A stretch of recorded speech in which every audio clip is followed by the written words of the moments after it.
I guess they can't call me Major Linux anymore, can they?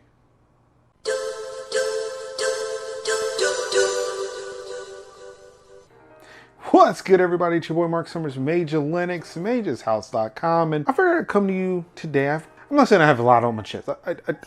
I technically don't. But not like I was thinking about something. I was thinking about something the other day. For those who may have noticed, there's been a lot of Apple chatter that's been going on, mainly because the iPhone 11, iPhone 11 Pro, Pro Max, all that stuff's come out. The new iOS, iPadOS stuff came out. A whole bunch of stuff on the Apple side of things came out. And there's one thing I've kind of noticed where I tend to follow and share a lot of things based on the stuff that not only am I currently interested in, but actually kind of own. To where it's not become a problem, but it's been skewed heavily in Apple's favor as of late. Something where 21-year-old me, 10 years ago, would just be absolutely livid. It's actually gotten to a point now where I've immersed myself so much into the Apple ecosystem, I have now completely built the wall. Which sounds terrible in this day and age. It does. Given the current climate and everything, it sounds terrible that I built a wall, but no, I've built this wall, like I have this garden, and there's now a wall around it. Of course, for those who aren't in the know, but if you're watching this, you should be. Referring to like what they call the Apple walled garden. Put the quotes in the wrong spot. There's Apple's walled garden. There we go. So yeah, of course, all this started back when they announced that the iPhone 11 Pro was going to be released on September 20th. So of course, I went and picked that up, which is what I'm using now to record this video. So I don't have that in my hand. From there, because I traded in my old MacBook, I went ahead and I moved my iPad Pro, because I picked that up 2 months ago. Picked up a new 2019 13-inch MacBook Pro with all of the USB-C goodness and nothing else. But it does at least have a headphone jack.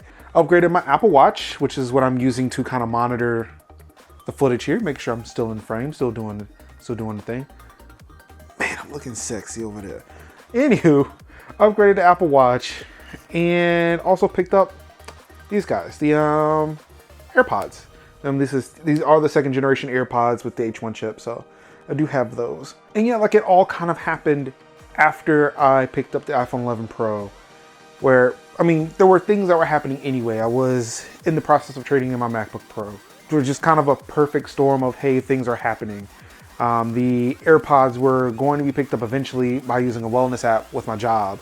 So there was money that was going towards it, to where, like, well, if I'm going to upgrade my phone and now I need to upgrade my MacBook because my iPad isn't doing what it's supposed to be doing, or at least what I thought it was going to do, and I'm going to upgrade the watch, I might as well, like, it's just kind of this perfect storm of things that I wanted to do and in some cases needed to do.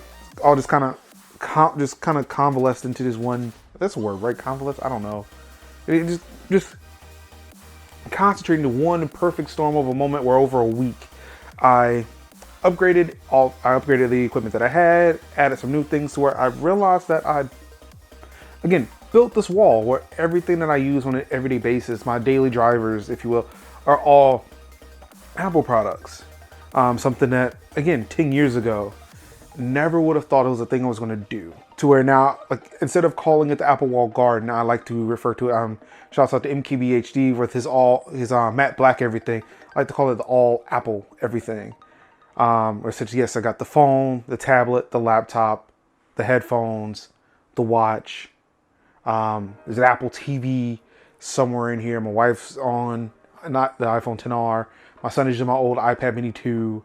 And like, these are all my daily, again, like I said, all of these are my daily drivers. These things that I use on an everyday basis that kind of make my life a little, like, it doesn't make my life better.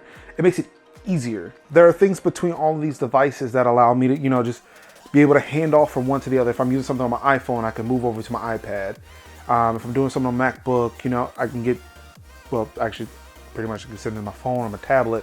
Of course, with the smartwatch, I'm able to see notifications from my phone without my phone going off every it'll still go off every 2 seconds, but it won't be as egregious I can still see what's going on if I'm in the middle of a meeting. If, you know, I'm kind of in a public place and I don't want to pull out my phone. It's been really handy, especially in the first few days where I'm in places where I don't know if, like, you know, somebody sees that, okay, I have this very expensive phone. These things, like what Apple has done with their hardware and software, since that it's so tightly integrated together, it makes it really easier for me to be able to do everyday tasks. Something that, yes, can be done in Windows and it can be done on Android, but not to this degree, not without kind of hacking it together, which again is something that I've done before. It's something that, you know, I was pretty decent in, especially in the earlier versions of Android and the earlier versions of Windows. Well, granted, around this time, like it was like Windows 7, Windows 8 maybe, and then Windows 10, so it's not like that much of an early version, but there were ways to kind of hack this stuff together that Apple, because of the fact that they own both the hardware and the software, it was easier for me to do that. Like, yeah, 21-year-old me had all the time when I was still in college, wasn't really doing much of anything. It was easier for me to implement these hacky solutions to do this, like to do things that Apple wasn't even doing at that time. When Apple came through, they started kind of plugging all this stuff together, especially starting with iMessages, and then they started doing all this continuity stuff. What they call what was it?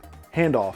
When they started doing handoff, it made things so much easier to where it's like, that actually seems like they're cool features. It's what I'm doing, but it works so much better because it's tied into that ecosystem. Sure, it's expensive to do, and it's something that, as much as I would recommend, you know, hey, I mean, if you have the capability, if you have the ability to do so, I recommend it. It's like, it is very empowering to be able to continue work wherever, but it's not for everyone. And because I'm not, like, something where I wouldn't force on anyone because of the fact that it is a high barrier of entry to get into this stuff. And like, yes, there are free open source solutions for a lot of this that, hey, if you would like to do it, go for it. It's fun to do. But for me, where I'm at now, especially with my age, yes, hooray, I've done an activity thing. For me, given my age, now granted, yes, I'm 31, so like I'm not old. Granted, if you ask a young person, if you ask a young whippersnapper out there, then I'm just old as dirt. But given how old I am, how long I've been doing this stuff, and given my current situation, especially with me being a husband and a father, I can't go around with hacky solutions to things, like just assuming that it's going to work all the time. Like, I need things to be running all the time. There's the fact that a lot of this stuff, they connect to each other and they work flawlessly.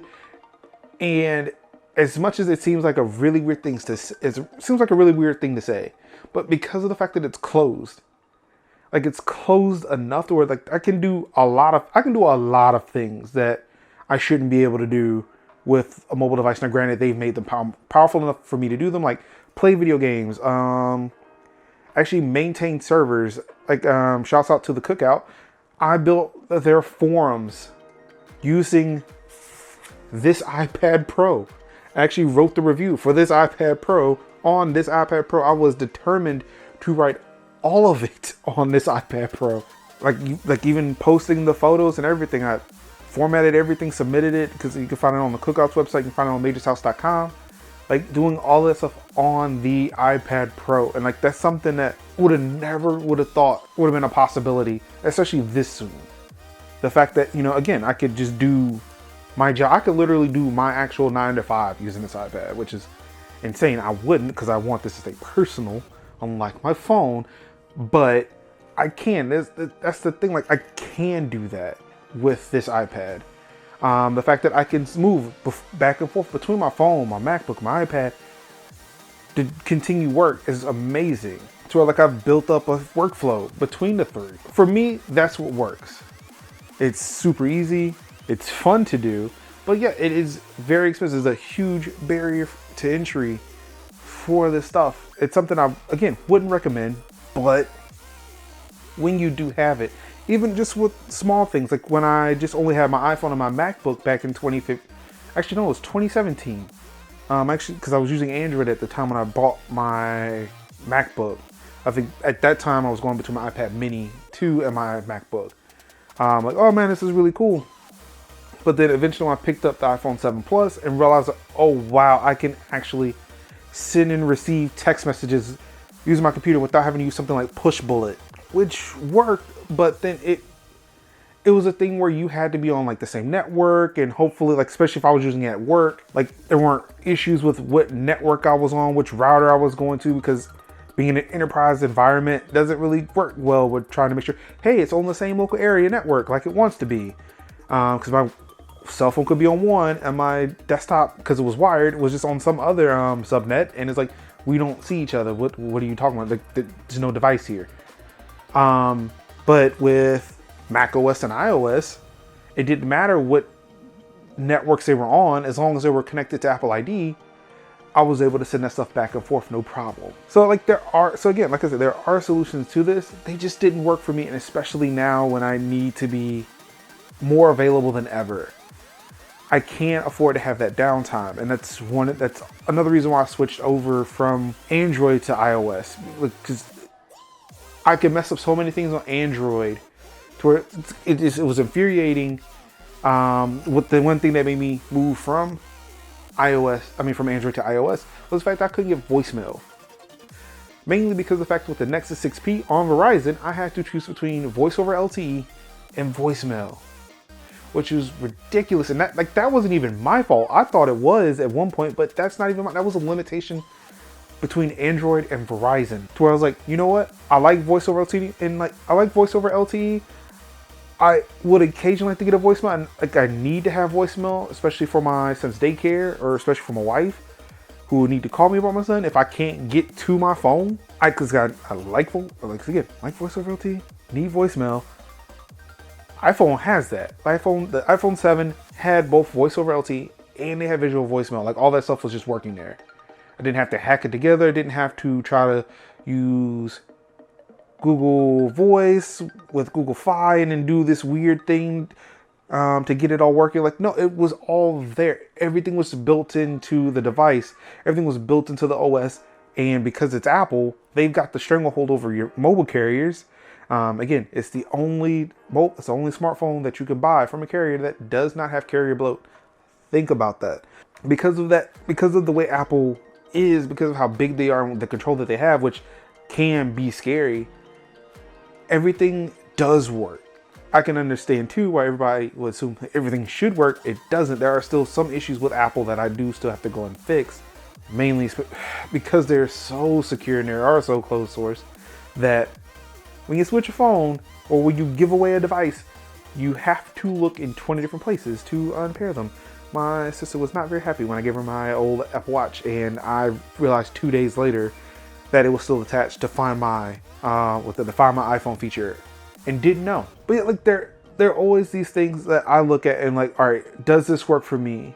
And if it does, I'd rather go that route. I'd rather see where this goes. Now, in 2 years, maybe not even 2 years, maybe like very close to now, maybe a month from now, I was, oh my god, this is just insane. What did I do? Again, even with watchOS 5, with Apple Watch Series 5 and watchOS 6, there's some battery issues. For this to be an always on display, it is killing my battery way faster than it should, and I'm pretty sure because it's monitoring this video using the watch, it's going to die like with the next 2 minutes, which I guess doesn't matter. But for me, as much as I think I should get rid of MajorLinux, as much as I've dove deep into the Apple ecosystem, I don't know. I don't think it's necessarily a bad thing that I've done it.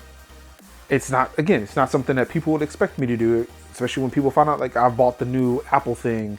Like, they're almost like, man, I don't even know you anymore. But these things do work for me. It's not like I'm abandoning Linux. Like, again, I use them for a lot of my server. I use Linux for a lot of my server stuff. Again, majorshouse.com, notyourfriends.com. Like, they're all running on Linux. The mail servers and stuff are running on Linux. I am working on the managed IT services for Major's House. All that's running on Linux. It will never not run on Linux. I think Mac OS, there may be some server software for Mac. I don't know. And I sure as shit will not be using Windows Server for anything. One, it costs money. Two, just no, Windows is just not good. No. However, it is good for, again, like a lot of third-party application support, things that both Linux and Mac really don't see. Things like Linux, like almost non-existent. Mac is like, you know, if you're artsy-fartsy kind of person, we've got you.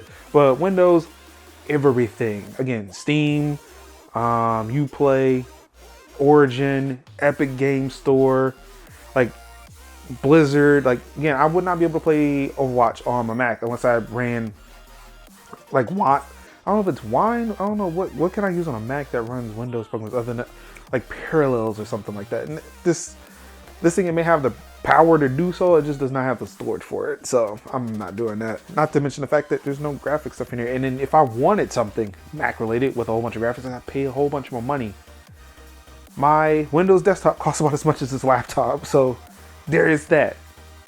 Again, talking about cost, there is that. But yeah, like everything has its place. It's just for me, when it comes to getting day-to-day work done, when it comes to me just sitting down, like writing blog posts, doing some community work in the various Discords I'm in, whether it's doing extra life stuff, or, you know, just me chilling, just killing time. I'd rather be doing that stuff on this hardware here, because it doesn't matter which one I use. And if I need to sit there and move over to something else, I can just easily transfer my work from one device to another and keep it moving. That's pretty much all I've got to say. Look, I do have an article that will be accompanying this, that'll actually have more organized thoughts. This video was supposed to be kind of like not really like a reading of it, but I guess when I turned the camera on, I said, look, I'm just gonna vent. This is it.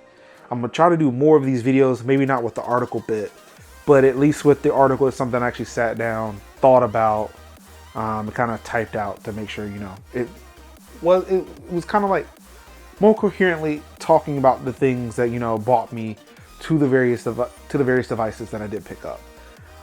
So yeah, definitely, if you like, please check out the article. Please leave a comment there. You can leave a comment here. I would appreciate if you like, you subscribe, do all that stuff that, you know, YouTubers would ask you to do.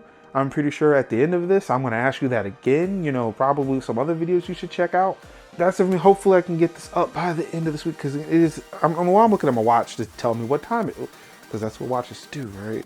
Yeah, but it is Monday the 30th, end of the month. Hopefully I can get it. If I get this video to you by the end of this week, October 5th at the latest. Can't guarantee it, but I'll try. But yep, thank you so much. Thank you for listening, and check you guys later. Peace out. Oh, what? Oh, hold on. Give me a second. Give me. Oh, sorry about that.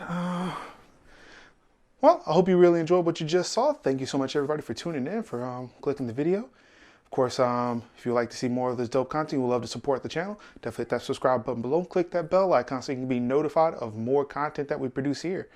Also, click the boxes. They're here. They should be here now.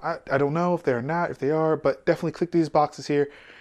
Take you to more wonderful content that we produce on the channel, and I guarantee you will not be disappointed. So yeah, till then, peace out.